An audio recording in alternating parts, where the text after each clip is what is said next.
I asked if they had any idea of the impact that knowledge had on me and my siblings growing up, knowing that Dad was late home from work because he was screwing his secretary, knowing work weekend was code for dirty weekend with a woman not our mother.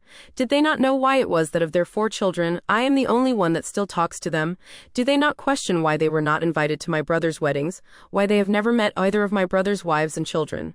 Do they think my sister's silence is because she's being dramatic and throwing a tantrum?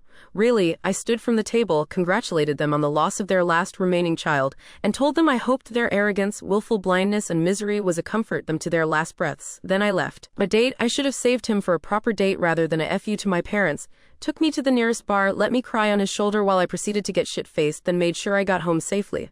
The next day, he messaged me to see if I was alive and sent a double cheeseburger, large fries, and a large Sprite over with DoorDash. I didn't block my parents, but I haven't heard from them. It's been a week and I've calmed down enough to feel regret.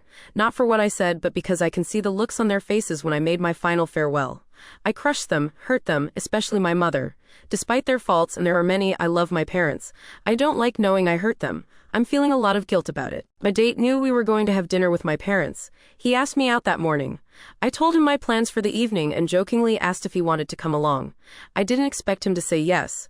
I then informed him I wasn't serious, and anyway it would probably be a little uncomfortable, and he said if needed, he could post bail. So there you go. He did not enter that restaurant unaware of potential drama.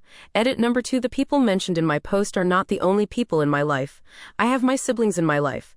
They didn't cut me off. My sister flew in to be with me just days after I discovered the cheating. And I have good friends who helped me pack up ex's things, helped me to move it all down to the curb. A friend that found me a guy that paid a fair price for the engagement ring. I only mentioned ex-BFF, etc., because how they acted and what they were saying contributed to all those buried feelings that had been dormant for years coming out when they did, in the way they did.